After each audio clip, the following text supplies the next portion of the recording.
Welcome back my dear friends. कैसे हैं आप सब लोग? मैं हूं आपका दोस्त नितिन और हम लोग पढ़ रहे हैं क्लास 12th की पार्टनरशिप अकाउंटिंग। जैसे मैं बार बार बोलता हूं कि ये सिर्फ क्लास 12th के लिए नहीं है, बीकॉम में है तो भी, बीबीए में अगर आता है पार्टनरशिप तो वहाँ पे भी, जिस मर्जी यूनिवर्सिटी के अंदर पार्टनरशिप अकाउंटिंग आएगी ये सब आपको करना ही पड़ेगा। CA, CS, LLB जहाँ जहाँ आपका पार्टनरशिप अकाउंटिंग आएगा वहाँ ये सब कुछ करना है। लेकिन फ़िलहाल focusing on the 12th class syllabus, ताकि हम उन्हीं बुक से ज़्यादा अच्छा पढ़ पाएँ। कंसेप्ट सब जगह सेम रहेंगे, तो कहीं पैनिक मत करना कि सर ये अलग तो नहीं हो जाएगा, वहाँ जाके कुछ अलग नहीं होता। अब तक हम क्लास में कर चुके हैं fundamental of partnership, non profit organisation plus admission of partners के अंदर हम लोग कर चुके हैं change in profit sharing ratio, goodwill की वैल्यूएशन एंड गुडविल की ट्रीटमेंट। मुझे नहीं पता, मेरे को फीडबैक नहीं मिलता मुझे समझ कितना आ रहा है। मुझे फीडबैक ये मिलता है हो गया, अगली क्लास लाओ, next video next video next video. तो प्लीज़ अब ये भी लिखा करो समझ आया या नहीं आया। अगर नहीं आया तो ऐसे लिख देना सर समझ नहीं आया पर बड़ा मज़ा आया, ठीक है वो डायलॉग हो जाएगा। तो शुरू करते हैं आज की क्लास में। आज हमें ख़त्म करना है छोटा सा पार्ट, रीवैल्यूएशन अकाउंट। अभी मत सोचना कि हमारे एग्ज़ाम होंगे या नहीं होंगे, सिलेबस कट हो जाएगा तो क्या होगा। अभी सब मान के चलो कि सिलेबस कुछ कटेगा नहीं, एग्ज़ाम टाइम पे होंगे, भगवान ने चाहा, इच्छा हुई भगवान की, सब कुछ ठीक रहेगा, नो नीड टू वरी। हम पढ़ रहे हैं रीवैल्यूएशन अकाउंट। सबसे पहले क्वेश्चन ये उठता है कि सर जब रिकॉन्स्टिट्यूशन ऑफ पार्टनरशिप होती है, ये क्या होता है? जो सबसे पहले समझाया था आपको मैंने एडमिशन की क्लास में। रिकॉन्स्टिट्यूशन जब भी होगा, चाहे एडमिशन हो, रिटायरमेंट हो, डेथ हो, तो हम रीवैल्यूएशन अकाउंट क्यों बनाते हैं? और जब डिसोल्यूशन होता है, अगर बीकॉम के बच्चे हैं तो क्या डिसोल्यूशन में रियलाइजेशन अकाउंट क्यों बनाते हैं? वो तब की कहानी बाद में, पहले इस पे आते हैं। जब हम 2 से 3 हुए पार्टनर्स, ठीक है, फैमिली में सोचना, 2 से 3 हुए पार्टनर्स या 3 से 2 हुए पार्टनर्स, तो क्या हुआ, फर्म की उस समय जो स्थिति है, फाइनेंशियल पोजीशन है, हमें उसको इवैल्यूएट करना पड़ता है। अब इसको मैं बोलूँगा, इसको हमें रीवैल्यू करना होता है, ताकि हमें ये पता चले कि आज से जब हमारी कंपनी शुरू होगी, आगे बढ़ेगी, तो हमारे पास कितनी एसेट है, कितनी लायबिलिटी है। तो at the time of admission और रिटायरमेंट और death of a partner we need to revalue our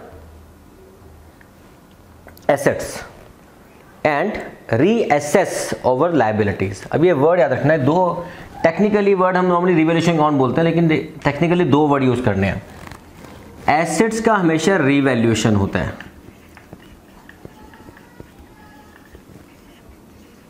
assets का होता है, और लायबिलिटीज का होता है हमारा रीअसेसमेंट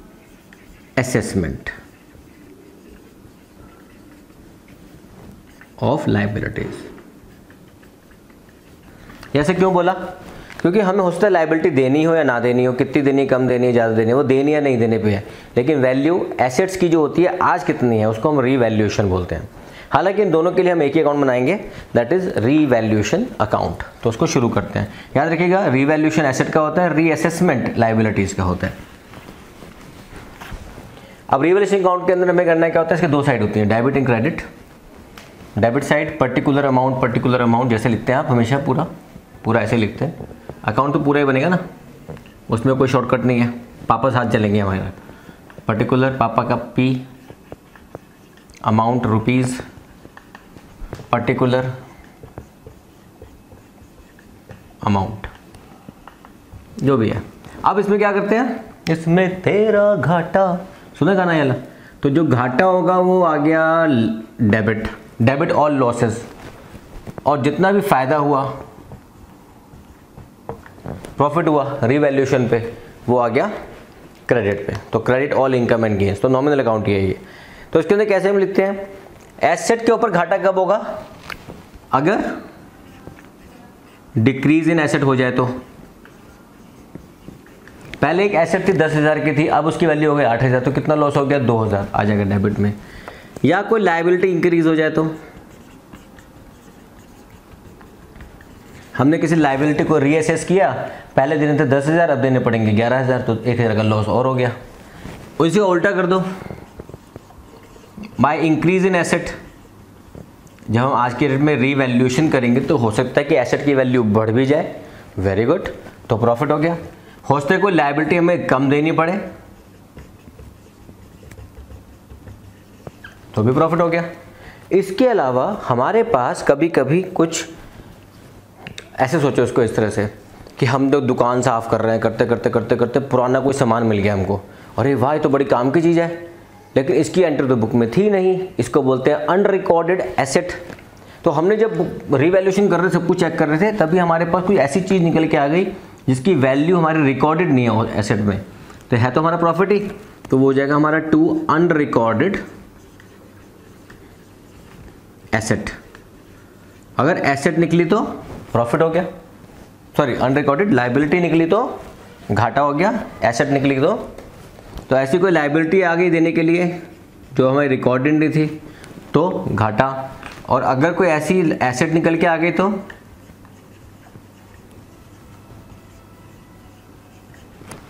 फायदा हो गया। अब ये अगर फायदा ज़्यादा है, घाटा कम है तो क्या होगा, प्रॉफिट ऑन रिवैल्यूएशन। घाटा ज़्यादा है, प्रॉफिट कम है तो लॉस ऑन रिवैल्यूएशन। तो अगर ये साइड ज़्यादा है, ये साइड कम है तो क्या आ जाएगा, टू प्रॉफिट ऑन रिवैल्यूएशन। ये किसको मिलेगा, ये मिलेगा ओल्ड पार्टनर्स। देखो ओल्ड का मतलब क्या होता है, अगर ए और बी थे, सी आया है तो सिर्फ ए बी को मिलेगा। अगर ए बी और सी थे, बी चला गया तो तीनों को मिलेगा। तो ये ए और बी को दे देते हैं, फिलहाल एडमिशन का केस चल रहा है तो एडमिशन को मान लेते हैं। तो जो प्रॉफिट आएगा वो इन दोनों में बढ़ जाएगा। अगर लॉस हुआ तो वो भी इन दोनों को ही मिलेगा। कौन सी रेशो में, ओल्ड रेशो में, इनके कैपिटल अकाउंट में हम ट्रांसफर कर देते हैं। ठीक है, ये रिवैल्यूएशन अकाउंट है, इसमें घाटे और फायदे की हम बातें करते हैं। आज मैं आपको सिखाऊंगा कुछ treatments of provision for doubtful dates, वो हमको अच्छे से समझ में आना चाहिए, ऐसे पकड़ में आ जाना चाहिए कि बस क्वेश्चन आए और आंसर हम निकाल के आ जाए। आधी से ज़्यादा क्लास हमारी यहीं पे फंस जाती है, ये प्रोविज़न का मतलब क्या था। अगर प्रोविज़न का समझना है मतलब तो प्लीज़ एक हेडिंग डालो ऊपर यूट्यूब पे, प्रोविज़न बाय नितिन गोयल, एक छाता बना हुआ आएगा, छाता। ठीक है, ऑलराइट, जल्दी लिखो इसको।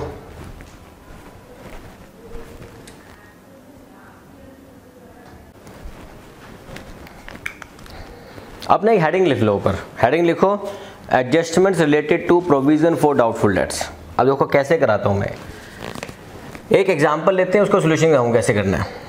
आपको एक बैलेंस शीट गिवन होती है जब भी आप एक एडमिशन वगैरह के क्वेश्चन करते हैं। मैं छोटे छोटे लिख रहा हूँ और जूम करके आप देख पाएंगे इसको, मैं जूम करूँगा साथ साथ। आपको बैलेंस शीट में गिवन होता है डेटर्स,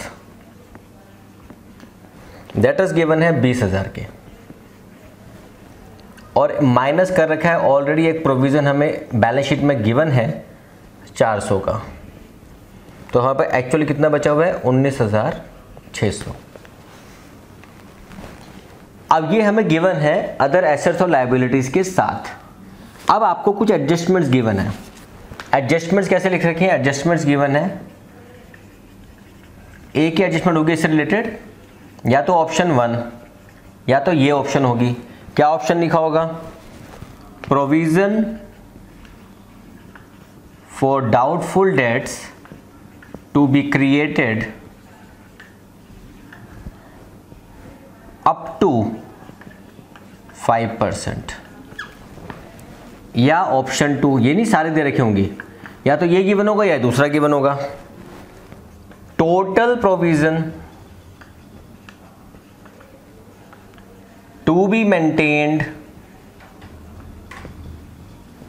एट 1000, अमाउंट गिवन है कि टोटल प्रोविजन को 1000 कर दो सिर्फ। Option 3, total provision for doubtful debts increased to be increased by 1000, या ऑप्शन 4, मतलब इनमें कोई एक गिवन होगा, सारे गिवन नहीं होंगे। आपको नोट्स बनाओगे तो ऐसे बनाना नोट्स सीधे। Total provision number 1 2 3 4, total provision for doubtful debts found to be in excess by rupees 300, पहली बात याद रखना, जितनी भी हम प्रोविज़न की बातें कर रहे हैं, हम बात कर रहे हैं इस प्रोविज़न की जो 400 लिखा हुआ है, हम डेटर्स की बात नहीं कर रहे हैं। हमें डाउट है, हमें कुछ भी क्लियर नहीं है, हम उसी प्रोविज़न की बात करते हैं। तो अब आपको इसके अंदर एक फॉर्मूला याद रखना है हमेशा, वो फॉर्मूला आपको समझ में शुरू से एंड तक रहना चाहिए जब तक आप अपने कॉमर्स फील्ड में काम कर रहे हैं। Total provision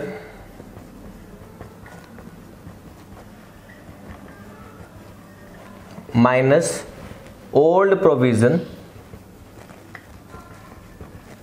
is equal to new provision.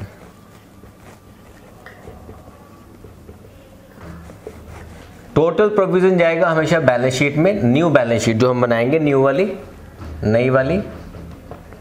New provision जो जाएगा, न्यू प्रोविज़न का मतलब हो गया जो हमने एडिशन किया या सब्ट्रैक्शन किया, वो जाएगा रीवैल्यूएशन अकाउंट में। अब आपने क्या करना है, इन ऑप्शंस को सॉल्व करना है और ये समझना है कौन सा आइटम कहाँ जाएगा। बस आज की क्लास के अंदर हम यहीं तक सीखेंगे ताकि आपको क्लैरिटी आए। मैं करना है अगली क्लास में कराऊंगा एक बड़ा सा क्वेश्चन, वो क्वेश्चन आपको लिंक में दे दूंगा, कौन सा क्वेश्चन आपने कॉपी करना है, वहाँ से निकाल लेना और उसको सॉल्व करके देखना कैसे करना है। तो कोई स्नैपशॉट नहीं होगा, क्वेश्चन होगा आपके पास। पहला केस, इंग्लिश को समझना है, इंग्लिश से ऊपर कुछ नहीं है, इसके अंदर छोटी सी इंग्लिश है बस। हमने कहा provision for doubtful debt to be created up to 5%। पहली बात याद रखना कि प्रोविजन एक लायबिलिटी होती है, ये प्रोविजन एक लायबिलिटी होती है।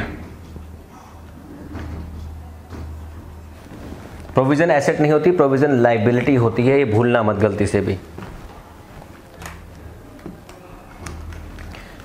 पहला केस, provision for doubtful debt to be created up to 5%। जो प्रोविजन है उसको 5% कर दो। किसका कर दो? डेटर्स का। डेटर कितने हैं? डेटर है 20,000। तो ऑप्शन नंबर 1 में 20,000 का अगर मैं 5% निकालता हूं तो वो आता है 1,000। तो वो कहना चाहता है कि प्रोविजन को 1000 कर दो। तो था कितना? 400। तो बढ़ कितना गया?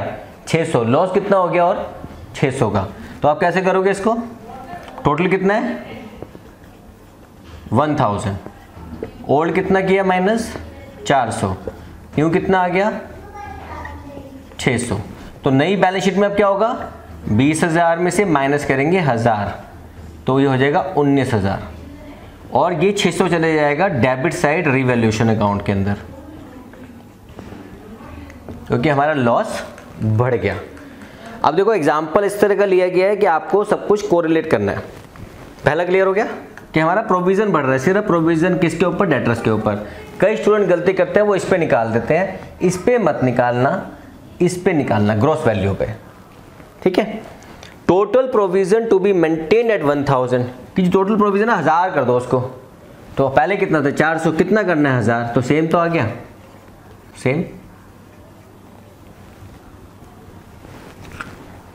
सेम हो गया। थर्ड आओ, total provision of doubtful debts to be increased by 1000। ये देखो, आप जहां भी खड़े हो उससे 1000 आगे बढ़ जाओ। तो अभी कितने पे खड़े हो आप? अभी आप खड़े हो 400 पे। अभी कितना चाहिए आपको? 1000 और बढ़ जाओ तो कितना हो जाएगा? टोटल कितना हो जाएगा? टोटल ओल्ड, टोटल कितना है? अब हमें करना है टोटल 1400। ओल्ड कितना है? 400। तो हमें तो बढ़ाना है ना 1000 से। तो न्यू कितना बढ़ा हमारा? 1000। तो ये न्यू लॉस हुआ हमारा 1000 का। तो जो नया लॉस है 1000 का जाएगा रिवैल्यूएशन अकाउंट के अंदर। ये बैलेंस शीट में 20,000 में से माइनस किया जाएगा 1400, 18,600 और ये रह जाएगा रिवैल्यूएशन अकाउंट के अंदर डेबिट साइड पे, क्योंकि घाटा बढ़ गया हमारा 1000 का, ठीक है। ये आगे केस 3। केस 4 बड़ा इंटरेस्टिंग होता है। केस 4 में प्रॉफिट हो रहा है हमको। कैसे हो रहा है? Total provision doubtful debts found to be in excess by 300। जो भी हमारा ये प्रोविजन है ना, ये 300 से ज़्यादा पाया गया। मतलब यहाँ पे 400 लिखा है, ये 300 ज़्यादा है इसमें 300 ज़्यादा है, एक्सेस बाय 300। तो इसको होना कितना चाहिए था? इसको होना चाहिए था सिर्फ 100। तो टोटल कितना होना चाहिए था हमारा? 100। ओल्ड कितना किया? 400। तो करके माइनस 300 आया, तो मतलब हो गया हमें प्रॉफिट। तो ये आ गया हमारा बैलेंस शीट में माइनस अब 100 माइनस होगा सिर्फ 20,000 माइनस 100 19,900 और रिवैल्यूएशन अकाउंट में हो जाएगा हमें प्रॉफिट क्रेडिट साइड पे। तो by provision for doubtful dates profit हो गया आपके ऊपर। इसको चेक करो प्लीज, एक बार देख लो, रिकॉर्ड कर लो।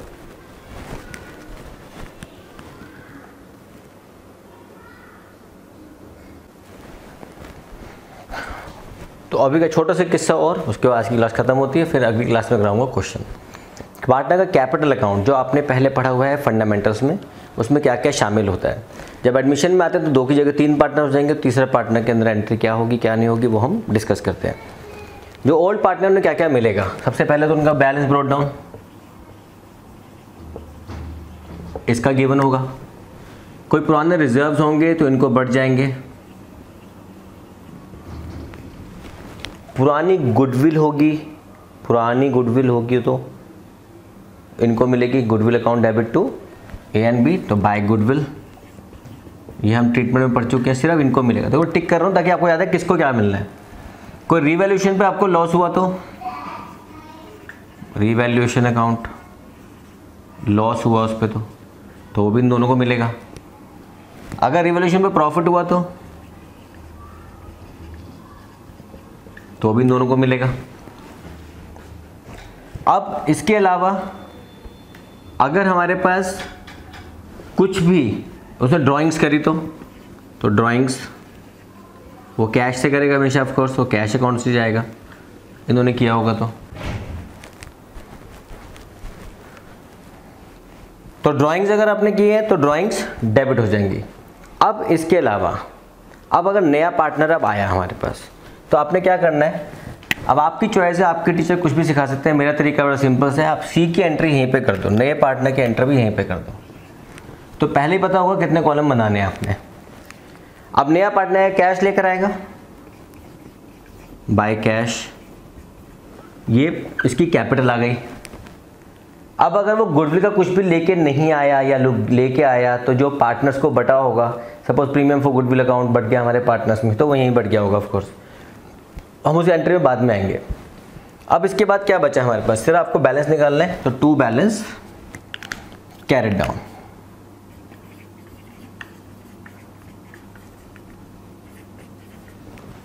इनको टोटल करा, इनमें से माइनस किया और ये आपका बैलेंस कैरिड डाउन आ गया, जहां जाएगा ये हमारा लायबिलिटी साइड पे बैलेंस शीट में नई वाली में। ठीक है, तो अब आपने क्या समझ में आ गया, हमें समझ आ गया कि जब भी हमारे पास एडमिशन का कोई क्वेश्चन आएगा, फुल फ्लेजेड क्वेश्चन जिसमें हमें पुरानी बैलेंस शीट गिवन होगी, ए बी के बैलेंस गिवन होंगे, उनके सब नए एडजस्टमेंट गिवन होंगे, एडमिशन का काम गिवन होगा, तो उस समय हमें याद रखना है कि हमें 3 चीज़ें बनानी है। Number 1 revaluation account, number 2 partners capital accounts, number 3 हमें जो बनाना याद रखना है, ये बनाना ही है कैश अकाउंट, और नंबर 4 हमारी बैलेंस शीट।